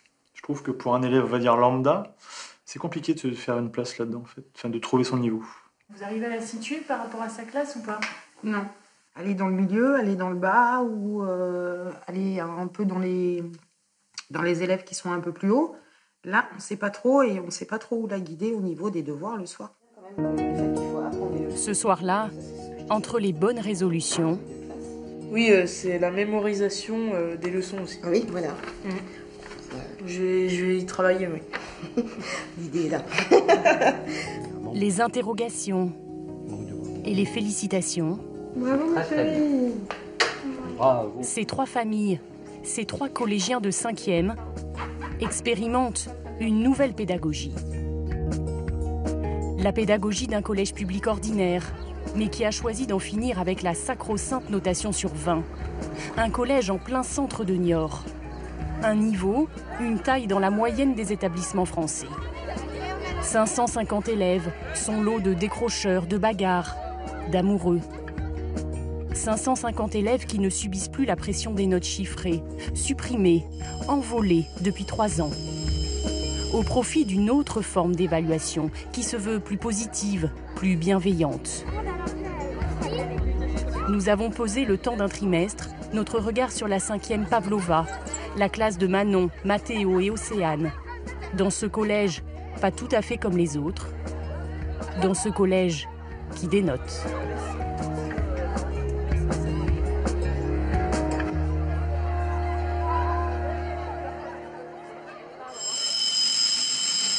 Allez, les 5e, on y va! Il est des mots qui font frémir les écoliers, presque tous les écoliers. Ce matin, les 5e Pavlova ont contrôle en sciences naturelles. Je les distribue à l'envers, vous commencerez tous en même temps. Un schéma du cœur à apprendre et à restituer. Le contrôle était prévu. L'enseignant va d'emblée rassurer les élèves. Il ne faut pas que le contrôle, vous voyez comme ça, comme quelque chose qui... une sanction, quoi. Allez, c'est parti. Ça va, vous n'êtes pas stressé? Et comme souvent depuis le début de l'année, Océane est coincée. L'enseignant va essayer de l'aider. Non, c'est celui-là. Et là, pourquoi t'es bloqué? Tu l'avais révisé? Ah, c'est compliqué sans réviser. Même avec la mémoire, elle peut pas... tu te souviens pas du tout. Donc le souci pour toi, c'est le cours. Mais c'est pas qu'avec moi qu'il y a des soucis de cours. Si tu apprends bien tes leçons, normalement, tu seras plus à l'aise. Parce que quand on va parler en classe d'artères, de veines, etc., si tu connais pas ton cours, comment tu vas faire pour raisonner? Pour réussir les exercices de raisonnement? Sois pas accablé, hein. C'est pas un poids, c'est pas à la fin du monde. Hein. Il y en a d'autres qui n'ont pas appris leur cours. Mais le fait est que il n'est pas appris là. Non? Tu le reconnais. Attention. Éviter que les élèves se jaugent, se jugent et se dévalorisent. Éviter qu'une note couperée les fasse basculer sur le bas-côté. En corrigeant le contrôle raté d'Océane, Xavier Varenne ne va pas lui attribuer de notes. À la place, il va manier les couleurs. Les points verts et les points rouges. Pour lui, il ne s'agit pas d'un gadget, c'est au contraire presque un changement de philosophie. Moi, quand je vais rendre la copie, je vais m'appuyer forcément sur les choses positives pour expliquer, voilà, c'est bien, tu as fait telle ou telle chose correctement. Et puis par contre, essayer de cibler pourquoi voilà, il y a des choses qui ne sont pas passées. Donc ça va permettre d'engager un dialogue et ça ne va pas être une note qui réduit, qui va être une évaluation. à un instant donné, quoi. Ça, en version note, ça aurait donné quoi alors? En version note, ça aurait été pas lourd, je sais pas, 5 peut-être sur 20. Et dans ces moments-là, Xavier Varenne, le prof, a Xavier l'élève en tête. Vous en avez un peu souffert des notes? Assurément, ouais, j'en ai souffert. Ouais. Et je pense que si j'avais été évalué par ce système-là de compétences, je serais certainement pas le même adulte que je suis maintenant. C'est-à-dire? Je pense qu'il y aurait des choses, j'aurais peut-être eu plus confiance en moi, il y a des choses que j'aurais perçues différemment. À l'origine de ce système, une poignée d'enseignants bien décidés à aider leurs élèves, tous les élèves, et à bannir la compétition, qui selon eux, rime avec exclusion. On va rentrer se mettre au champ. Madame Ziegler, la professeure de français, est l'un des moteurs de ce projet. Bonjour à tous. Comment ça va ce matin? Ça va bien? Elle a beaucoup œuvré pour mettre en place l'évaluation par couleur. Petit cours, 2 points verts. Ce sont les compétences qui sont jugées. Mathéo peut gagner au fur et à mesure des quarts de points verts. La couleur qui rassure. Le point vert pour l'orthographe, pour la compréhension et l'attitude appropriée, pour rédiger les réponses aussi, la participation orale et respecter les règles. D'accord. Et toi, l'objectif, c'est de les remplir au maximum, ce point vert. Il y a 3, 4 macarons à gagner. À vous de jouer. Et pour cela, les élèves ont le droit de faire appel à un ami. Je peux genre mettre la vérité blesse les gens et tout. Non, tu mets une trace, tu fais... C'est le principe ici. Il correspond à la morale. On appelle cela le travail en îlot, un îlot de solidarité. Oui. Les réponses sont construites en groupe. Oui, c'est cool. Un point vert, si on le gagne, c'est tous ensemble. Ben voilà, c'est ça qu'on s'attendrait. C'est à ça qu'on s'attendrait comme morale. Alors, vous avez fini? À la fin du cours, Madame Ziegler prend une feuille de l'îlot au hasard pour l'évaluer. Ça a été dur, hein? Ça répond pas à la question, ça. Là, il n'y a rien. Bon, alors, on n'y est pas. Le travail individuel, pas terrible. Le travail de groupe n'y est pas aussi. Je vous montre ce que vous auriez pu gagner et que vous n'avez pas. La rédaction des réponses, oui, ça va, c'est rédigé. Allez. Et même quand c'est raté, ça ne l'est pas vraiment. Dans ses évaluations quotidiennes, Cécile Ziegler n'a que son feutre vert en main. Il risque pas un point rouge là en fait? Là-dessus, non. Il risque de pas construire du vert. S'ils se tiennent très très mal, si tout à coup Anthony se met à danser sur la table, alors là, oui, je peux lui demander d'inscrire son nom et mettre un point rouge. Mais comme il est formidable, il le fait jamais. Voilà, on voit la vie en vert. Et voilà comment en 1 heure de temps, ces 28 élèves de 5e viennent d'être évalués, tout en douceur. La douceur a un prix. Cécile Ziegler, comme la majorité des profs de l'établissement, vit ce choix comme un véritable engagement. Très coûteux en temps. Après le cours, à la place de la classique pause café, aujourd'hui encore, c'est jus de crâne. Merci. Nous, je vous remercie d'avoir pris du temps encore une fois pour ce travail très important pour faire avancer notre expérimentation. Des heures de concertation, saluées par la principale, car elles sont loin d'être toutes rémunérées. Au menu des discussions, toujours la même chose, l'évaluation, ou comment remplacer au mieux les notes. Attention, c'est parti pour la séquence jargon. On n'a pas envie d'être épinglé, ouais. Donc on voudrait garder, je rédige un texte ponctué, et on voudrait basculer la cohérence dans le raisonné.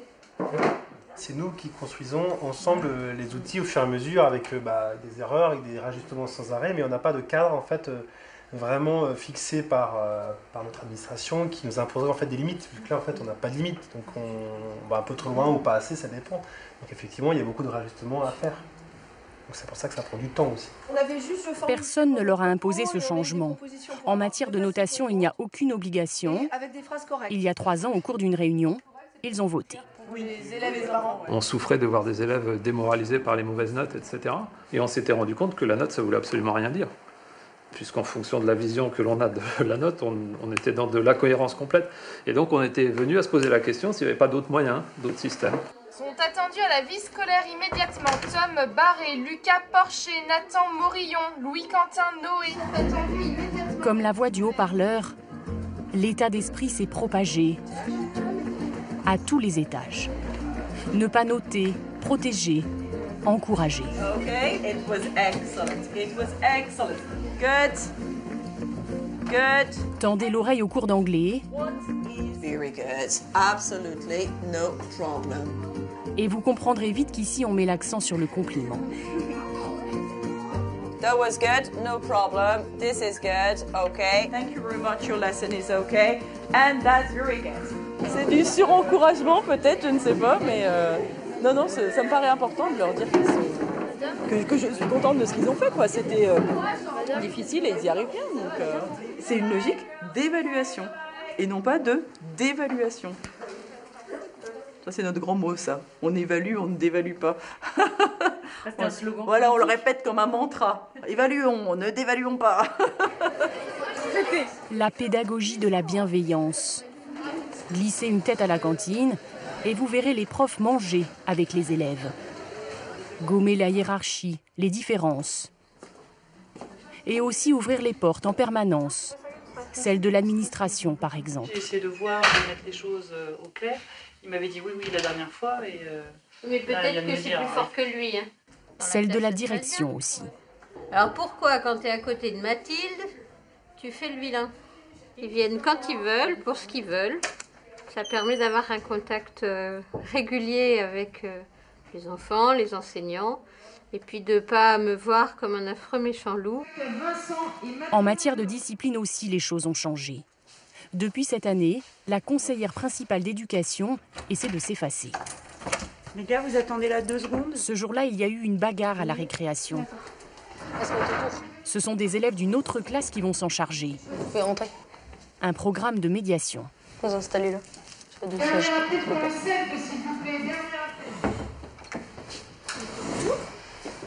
là, c'est le moment où moi je m'en vais. Il reste entre eux, ouais. Vous repassez me voir tout à l'heure. D'accord. Ok. À tout à l'heure.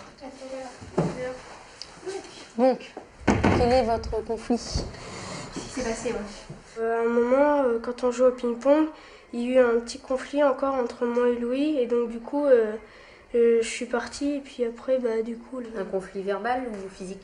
Verbal. Vous êtes reparlé ou pas? Oui. Là, ça va mieux, il y a eu... Vous avez mis... Oui. D'accord. Merci. Merci. C'est déjà terminé? Oui. Si tout est réglé entre vous... Oui, voilà, c'est ça en fait. Nous, ça nous va très bien. On est contents, donc voilà. Vous pouvez rejoindre la cour. Ça leur évite d'être tout le temps madame, il m'a dit ça, madame, il m'a fait ça. En fait, ils apprennent eux-mêmes à gérer leurs difficultés. Ça les responsabilise aussi un peu? Oui, ça les responsabilise parfaitement. Mathilde Lamache n'est pourtant pas naïve. Ici, comme dans tous les collèges, les insultes et la violence peuvent surgir à tout moment. Ça va pas le faire, je vais m'énerver. Je vais t'affaire. La CPE reprend alors la main. Il y a une bagarre. Tu viens dans mon bureau et vous allez me chercher Clément. C'est lui, Clément? Non, celui qui a tapé. Victorie. Tu as fait quoi dans l'histoire? C'est qui m'a tapé. Il m'a mis un gros coup de pied dans l'estomac. Le shérif ici, c'est moi. Oui, je sais.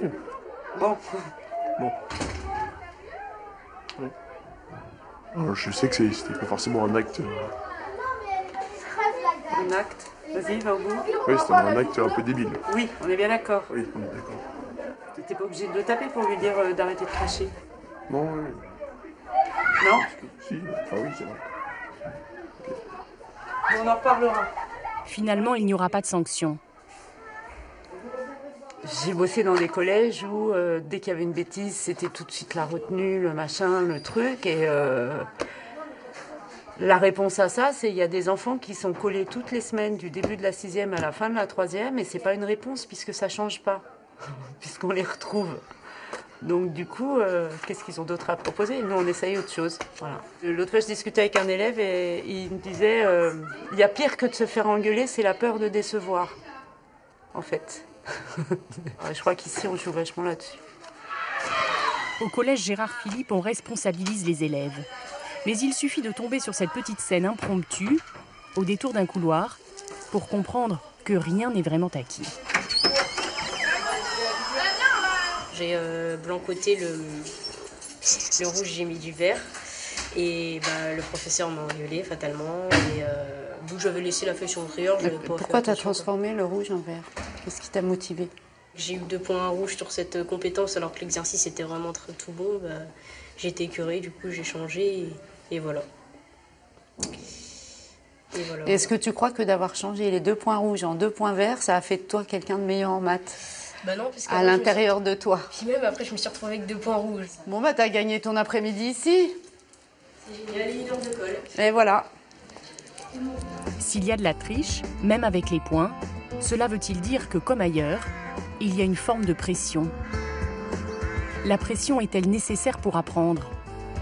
Plein de questions en l'air, sur lesquelles, par un heureux hasard, travaille un groupe de chercheurs de la région. Jean-Claude Croiset et Sébastien Goudot sont 2 scientifiques du CNRS. Depuis 2 ans, ils essaient de mesurer dans ce collège comment le stress et la compétition influencent l'apprentissage. Et ce matin, c'est la 5e Pavlova qui s'y colle. Donc bonjour à tous et à toutes. Les tables sont tournées vers le tableau. Le mot évaluation inscrit en gros. Plus de cadeaux. Allez-y, vous pouvez y aller. Vous pouvez commencer la lecture.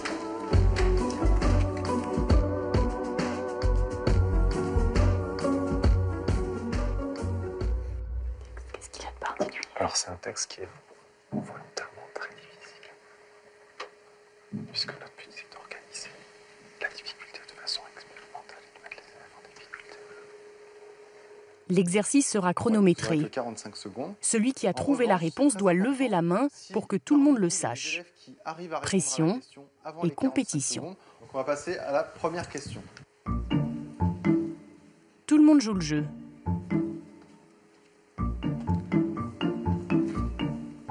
Question numéro 2.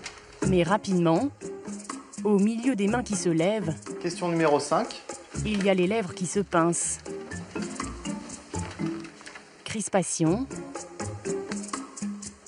et abandon. Question numéro 7. On a quelques-uns, on a vu, qui ne levaient pas la main. Est-ce que vous pouvez peut-être expliquer ce que ça faisait, ce que ça vous faisait de voir les autres qui levaient la main alors que vous n'aviez pas terminé à répondre? On se sent un peu nul face aux autres, par rapport à ceux qui sont plus rapides que nous. Ça peut nous amener Des tests de ce type ont été réalisés sur 1000 élèves cette année. Et ils confortent leur idée que moins on se compare, mieux on apprend. Ce qui est bénéfique à l'apprentissage, c'est de ne pas se poser ces questions de qu'est-ce que je vaux, est-ce que je vais réussir, etc. Parce que lorsque les enfants rentrent dans ce type de questionnement, eh bien, ils commencent à douter de leurs capacités. Et pendant qu'ils doutent de leurs capacités, eh bien, ils ont moins de ressources pour s'attaquer aux apprentissages auxquels ils sont confrontés. Donc c'est ça vraiment le problème, c'est-à-dire que cette préoccupation de la valeur scolaire, qui est amplifiée par les notes, par les évaluations, eh bien, a tendance à mettre les élèves dans une situation où ils sont partagés entre « oui, je dois apprendre des choses, mais qu'est-ce que en fait, je vais avoir comme statut scolaire à partir de ces apprentissages ?» Merci, vous pouvez y aller. Il y a la théorie et il y a la réalité du terrain. Allez, tout le monde en action! Je ne dois voir personne à l'arrêt! Jonathan Barbereau est le tout nouveau prof de sport. Là. Dans sa discipline, bannir la compétition est une autre paire de manches. Il devait compter le nombre de... Il a dû se faire au jargon parfois obscur des compétences et ressortir le tableau blanc sur le terrain de foot. Courir à fond sur 9 minutes, c'était le but ultime recherché. Mais pour réussir à courir 9 minutes à fond, il fallait mettre tout en œuvre des compétences bien spécifiques. Traduction, il leur demande simplement de courir de façon régulière. La performance était jusqu'ici la seule religion de ce professeur. Il a eu quelques sueurs froides en découvrant ce système. J'ai été formé pour mettre des notes. Pour moi, un élève rentrait dans une case. Sa capacité motrice rentrait dans une case. Et telle case valait telle note. Et en arrivant ici, ça a été compliqué. Ça a été un élève n'est plus une note, n'est plus une case, mais c'est une compétence. Et donc ça quoi? C'était un panique à bord un peu? Pas panique à bord, mais je me suis dit que ça allait être compliqué et que ça allait être surtout beaucoup de travail, beaucoup de travail sur moi. Donc remettre en cause un petit peu tout ce que j'avais appris. Fin de course! Il nous avoue que certains élèves, les plus performants, peuvent se sentir lésés. C'est très bien d'être. Pour eux, ça peut être décourageant, ça peut être vu comme injuste. Ça peut être injuste. Ils vous le renvoient, ça? Ils vous le disent? Ils nous le renvoient. Vous allez voir, si vous en interviewez un ou deux tout à l'heure, il y en a d'autres qui sentent que ils ont couru, ils se sont donnés à fond et pourtant... ça paye pas. Ça paye pas. Certains élèves seraient-ils frustrés de ne plus occuper de façon visible les premières marches du podium? Dans la cour de l'école, la résistance s'organise en cachette. Non, ça c'est la mienne. En gros, un point rouge, non, un point vert, un point vert, un point rouge. Ces notes-là, ça fait comme si tu avais 13,5 sur 20. Gros, un point vert, ça vaut 5 points. Un point vert, ça vaut 5 points, ouais. Un point vert. Et il y a 2 points verts, ça vaut 10 points. Du coup, je comprends pas pourquoi 2 points verts partout, ça fait pas 20. La conversion des points en notes chiffrées, vraisemblablement dans la classe, tout le monde le fait. Moi, j'ai des points rouges, là, donc... Plus 12, plus 4. 4. Et ça me donnait 41. Bah après, je pense que... 41 sur 48. Manon et Emmeline ont même sorti la calculette pour refaire un barème et pouvoir se comparer aux demi-points près. En gros, t'as 20,5 sur 25, à peu près. Les deux filles cumulent les points verts et ce sont sans doute elles les plus frustrées. Ça te rassure plus de donner l'équivalent? Oui. Bah, je me dis au moins, c'est comme, je sais pas, pour moi, je me sens mieux de me dire j'ai tant sur tant que d'avoir 2 points verts ou un point vert ou un point rouge, 2 points rouges. Ça me fait un repère, mais en même temps, c'est pas une note qui est juste parce que ça correspond pas au... Ça te rassure un peu? Un peu, ouais. Comment savoir si l'on est vraiment la meilleure? Et comment le faire valoir?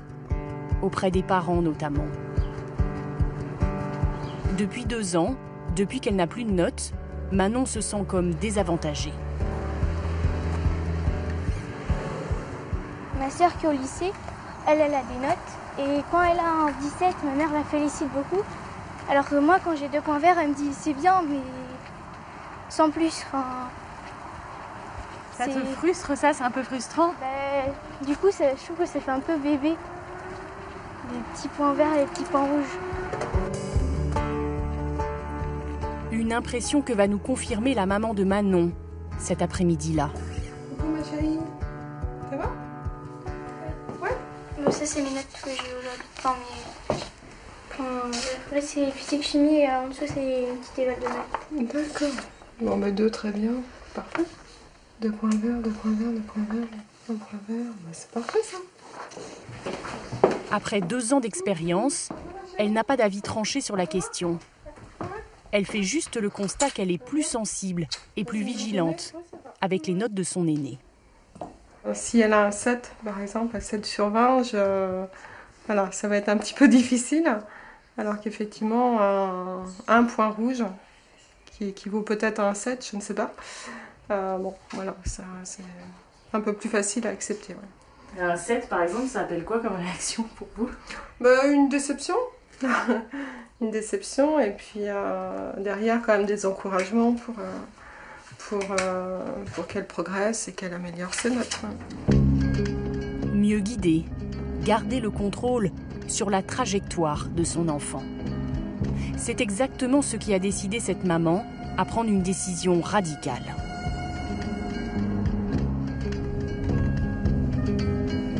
Là, vous vous arrêtez plus? Ouais, c'est là que je m'arrête plus. Retirer son garçon du collège Gérard Philippe. Ça va? Ouais. Louis a fait sa 6e et sa 5e avec le système sans notes. T'as eu des résultats? Des résultats de quoi? Je sais pas, des devoirs que t'as fait, t'as eu des notes? Non. Désormais, il fait 30 minutes de trajet pour se rendre dans un collège classique. Avoir des notes, mine de rien, permettent d'avoir une certaine pression, quand même. Même si on ne voulait pas ça au départ, ça nous permet quand même de le pousser un peu plus dans ses aptitudes, quoi, de le pousser à réussir, à être un peu plus combatif et Voilà, il ne pas se contenter du minimum. Son papa trouvait que avoir des points rouges, des points verts, ça faisait école des bisounours. Trop gentillé, trop compliqué aussi pour ses parents, qui ont rapidement été déboussolés. À la lecture notamment de ce dernier bulletin de 5e du collège Gérard Philipe. C'est notamment en physique-chimie, où au 3e trimestre, il avait 6 acquis, donc la totalité des items étaient acquis. Donc savoir, 6 sur 6 en fait. Voilà, s'informer, manipuler, mesurer, communiquer. Donc tout était acquis. Et quand on regardait le bulletin, en sciences physiques, on avait un ensemble passable. Les compétences de 5e ne sont qu'en partiellement acquises. Bon. Plus de repères. Ça devenait un peu difficile de savoir où il en était, quoi. En repassant aux notes, il n'y a pas eu que des bonnes surprises. Louis a des résultats en dents de scie et vient de revenir avec la copie choc. Après, il y a ça sur 20, 0. Le 0 pointé. Parce que 2 points rouges, je sais que mon père et ma mère ne savaient pas trop à quoi ça représentait, donc je leur montrais ça et ils me faisaient ouais, c'est pas bien, alors que 0, ma mère et mon père ils savent que c'est un 0, donc je prends un peu tarif des fois. Vous pensez que c'est des électrochocs, ça, nécessaires? Oui, je pense que ça peut effectivement faire office d'électrochoc pour un enfant comme Louis. Voilà, ça, il n'y a pas de problème. Et tu vas réussir à remonter ta moyenne? Oui. Mais t'as pas de choix. Si tu veux pouvoir jouer à la console, récupérer ton portable, aller sur l'ordinateur, il n'y a pas le choix pour monter. Qu'est-ce que je suis en train de faire? Travail. Depuis que l'élimination des notes a été lancée il y a 3 ans, Louis serait le seul à avoir quitté le collège pour échapper au système. Collectionner les points verts et avoir un niveau seulement passable, il y a de quoi en perdre son latin. Pour mieux comprendre, nous sommes retournés voir Stéphanie Descamps, la principale adjointe. Il ne faut pas se dire vert égale 20.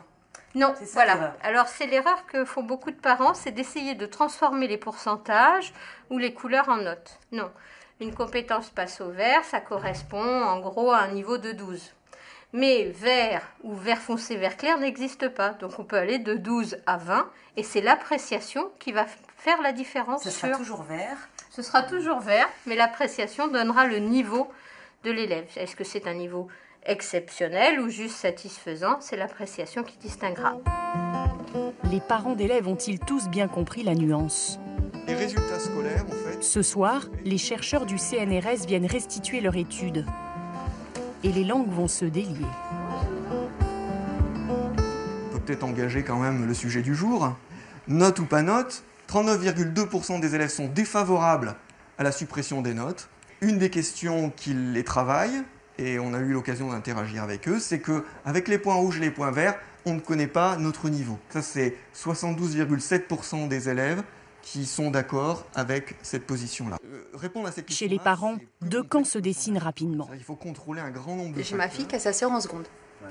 Et c'est comment je peux demain, me positionner, sachant qu'elle a un exemple devant elle, en disant en seconde, il y a des notes, comment je vais, moi, pouvoir me retrouver et où est-ce que je me situe.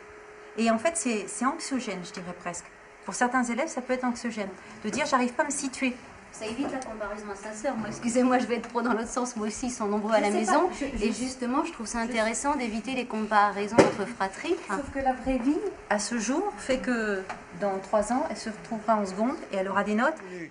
Au fond, il y a ceux qui considèrent que le collège doit former l'élève à la compétition et ceux qui estiment qu'il doit l'en préserver. On a réalisé une étude. Je m'étonne qu'on ait ce débat, je vais vous le dire, parce que le fait d'être dans une tradition de est-ce que je vaux mieux que les autres, etc., ça ne m'intéresse pas. Ce qui m'intéresse, c'est que la réussite d'un enfant, c'est est-ce que j'ai des compétences acquises par rapport à ce qu'on attend de moi en 4e, en 3e. Une question presque politique. Ici, l'équipe, elle, a tranché. Pour vous, c'est pas le rôle de l'école d'apprendre la compétition? Non. Très clairement, non. Non. Le bien-être, l'épanouissement et faire de chaque enfant un citoyen épanoui, accompli, qui finalement donne des compétences et pour lui-même et pour les autres. 3 mois se sont écoulés depuis nos premiers pas au collège Gérard Philipe. À Niort, le préau se vide petit à petit. Océane n'attend qu'une chose avant les grandes vacances, le conseil de classe du 3e trimestre. Elle a clairement connu des difficultés cette année. Que vont décider les professeurs à son sujet? Océane, vous avez senti un mieux ou par rapport au trimestre d'avant? Je pense qu'il faut continuer à l'encourager, Océane. C'est quand même une fille qui est très fragile. Vu son parcours l'année dernière, je suis vraiment très content d'elle cette année. C'était pas si facile l'année dernière. Ça l'est beaucoup plus pour elle cette année. Mais je crois que c'est l'école qui est compliquée pour Océane. Donc après, il y a des phases avec ou des phases sans. Ouais, mais ce sera à surveiller, je pense. Ne jamais décourager. Ici, les élèves ne redoublent pas. Elle les a généralisés ou pas? Manon, sans surprise, n'a reçu que des éloges de ses professeurs. Manon! Excellent trimestre à l'image de cette année scolaire, félicitations. Mathéo, pour la première fois, a lui aussi les félicitations du conseil de classe. C'est un très bon trimestre. Tu as tenu compte des conseils et cela se ressent dans la validation des compétences. Nous quittons le collège Gérard Philipe et son expérimentation avec une seule question. Ce système sans notes les amènera-t-il à la réussite? Pour connaître la réponse, il faudra attendre quelques années. Perrine, est-ce que ce collège sans notes sera la référence demain? Est-ce que c'est ça la nouvelle pédagogie française? Guylaine, ça se fait déjà. Il y a des dizaines d'équipes pédagogiques qui ont choisi dans des collèges français comme à Niort de supprimer les notes sur 20. Je ne peux pas vous dire exactement combien parce que le ministère de l'Éducation nationale ne le sait pas lui-même. Ah bon? Oui, ce sont des initiatives qui émanent des établissements, des professeurs sur le terrain. Et du coup, il n'y a pas de recensement officiel de toutes ces expérimentations. Ils sont évidemment libres de le faire parce qu'il n'y a pas d'obligation en France en matière de notation. Alors officiellement, le ministère de l'Éducation s'est exprimé au printemps dernier et a dit qu'il n'était pas question de supprimer les notes. Mais vous allez voir, le sujet va sans doute revenir prochainement dans les débats au moment de la prochaine campagne présidentielle. Il y a d'ailleurs déjà des candidats qui se sont exprimés sur le sujet, notamment Alain Juppé, qui s'est d'ailleurs dit pas du tout hostile à la suppression des notes. Alors Perrine, d'autres pays européens voisins ont adopté ce système sans notes. A-t-on plus de recul sur le résultat des élèves? Oui, notamment les pays très bien cotés en matière d'éducation, les écoles des pays du Nord, oui, exactement, qui ont des notations limitées. Alors ça va de bien à passable ou des échelles de 1 à 6 par exemple. Il y a aussi, il faut le dire, d'autres pays très bien cotés en matière d'éducation et qui ont, eux, fait machine arrière et qui sont revenus aux notes. Lesquels? Alors, comme la Suède, par exemple, ou la Suisse. Mais ça correspond souvent à un basculement de gouvernement de gauche à droite. Et c'est bien le problème, c'est que cette histoire-là, souvent, est traitée sur un plan idéologique. Et finalement, on n'a quasiment pas d'études, quasiment pas d'outils scientifiques pour évaluer si la note a une pertinence en matière d'apprentissage. Évidemment, c'est bien dommage quand on sait qu'il y a quand même 120 000 décrocheurs en France. Ça veut dire chaque année, ça veut dire 120 000 jeunes qui sortent de notre système scolaire sans diplôme. Merci beaucoup Perrine pour toutes ces informations complémentaires. Et merci à vous tous pour être restés en notre compagnie pour ce premier numéro de la rentrée. Vous pouvez garder le contact en tapant france2.fr. On attend vos commentaires, vos suggestions, sans oublier nos prochains rendez-vous, Guylaine. Oui, samedi à 14h, vous avez voté et vous avez choisi de voir ou revoir dans votre émission Mon Envoyé spécial un sujet de rentrée, justement, les fautes d'orthographe. Nous sommes très nombreux à en faire, alors comment s'en débarrasser? Vous saurez tout, c'est samedi prochain. À très vite. Et puis tout de suite, retrouvez Complément d'enquête et ses équipes avec un numéro consacré au mauvais traitement de certains personnels dans les grandes cuisines françaises. C'est à vous, Nicolas Poincaré.